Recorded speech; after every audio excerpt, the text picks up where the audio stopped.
Мапа шырылася, Літва расла. Вялікае княства літоўскае набірала моц. І ўжо і землі жымойцкія ўвайшлі ў яго нарэшце, пасля доўгай барацьбы з тэўтонамі. Схіліліся над мапай строгія уважлівыя твары. Аглядалі князі свае ўладанні і бачылі землі вялікія, ад поўначы да поўдня, і лажыліся гэтыя абшары на іх плечы цяжкой каралеўскай мантыяй, з якой прымае чалавек і славу, і адказнасць, і веліч, і вялікія скорбі. Цёмныя, асвечаныя вагнём свячэй твары быццам бы былі збрызнутыя крывёю. Сколькі яе пралілося, і сколькі яшчэ праліецца. Таму сціскалі рукі сівых ваяроў доўгія дзяржальны клінкоў, і сціскаліся ў кулакі рукі маладых.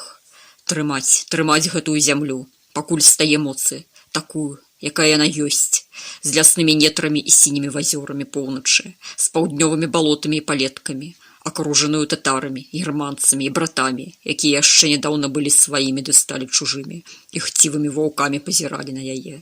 Плячом к плячу стаялі браты ліцвіны, быццам бы арханёльскае войска нахілілася над зямлёй мапай. Не пройдзеш, не зрушыш, не збурыш, і не пахіснеш, як не намагайся.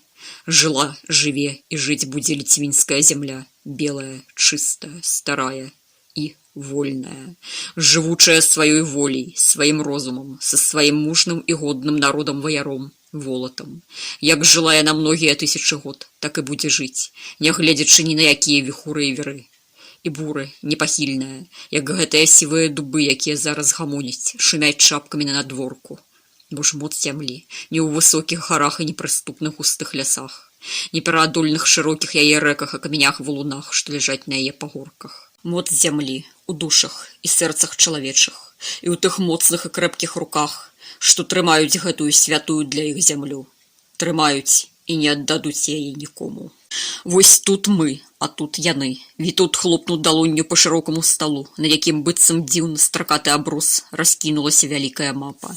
Злева карона, польскія землі, справа русіны, тут прусы ды германцы. Тут ён указаў доўгім сціласам самагіты, а тут Тартарыя, маскоўцы на поўначы, намады са стэпаў на поўдні, а паміж імі лясы, вольныя княствы і зноў стэпы. Пакуль вольная, змрочна дадаў Міхась, Вітаўт кіўнуў. Пакуль. Масква расце, моц збірае, да іншых праглядаецца. Як Кіеў паў, Уладзімір горад пад Маскву трапіў, ды Твер, Разань, Пскоў ды Новгарад пад яе не йдуць, трымаюцца. Праз Арду ўсё пачалося, дадаў ён, яго позірк задуменны, аглядаў мапу. Спачатку яны для іх дань збіралі, потым ярлыкі пакуплялі, і Уладзімір, і Ніжні Новгарад, і Мурам, і Суздаль, і Таруса. Праз уладзімірскі ярлык яны таксама шмат зямель прыдбалі. Так да манголаў і ездзілі, кланяліся, і праз гэта шмат гарадоў пад сябе зацягнулі. Калі б не манголы, не відаць бы ім ні Уладзіміра, ні Ростова, ні Суздаля. А што без Арды тая Масква? Так, прышчу ў балотах, ні зямлі, нічога. Зверу ў лясах і таго ўсяго паелі, адныя зайцы гойсуюць. У іх і пірог з зайчацінай самае найсмачнейшае блюда. Добра, што не з мышацінай, пажартаваў нехта. У зале раздаўся рогат. Там і баброў нават няма, паелі, кіўнуў стары сівабароды князь, аднекуль з поўдню, з Турава, пэўна. А адкуль жа ў баяраў шапкі бабровыя, пацікавіўся нехта з маладых.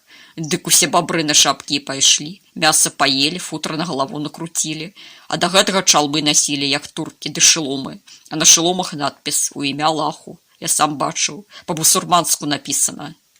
Дык яны ж хрысціяне, не зразумеў высокі, дужы рыцар, апрануты па-заходняму. У жыпон з аксаміту і шырокае сюрко. Ці я памыляюся? Прабачце, я не дужа ведаю ваш край. Толькі нядаўна тут, сам я з Прагі. Кажуць, што праваслаўныя, якія перавагаюць на Русі. Гэта хрысціяне гарадскай веры. І хоць яны лічацца схізматыкамі, аднак як хрысціянін можа насіць на чале вершы з Карану. І праз меншае разыходжанне мая краіна пагрузілася ў бездань супрацьстаяння. І цяпер невядома, куды накіруецца каралеўства. І можа так стацца, што яно адрачэцца ад лацінскай веры і рымскага прастолу. Жахам вымовіў ён. Для таго я і тут, каб параіцца з вамі, шаноўны князь. Ён кіўнуў Вітаўту. Без вашай мудрай парады і шчырай дапамогі каралеўства хутка праглыне вельмі жусобныя бойкі. І тады ўсім нам будзе нядобра, бо ж з захаду гартуюць мячы германцы, якія даўно ўжо жадаюць парабаваць наш край і далучыць яго да сваіх феодаў. Баяры, рыцары і шляхта закачалі галовамі. Па пакоі быццам бы пракацілася хваля. Нягожа пакідаць нам братоў нашых, каб іх рвалі ваўкі таўтонскія. Дапамога трэба.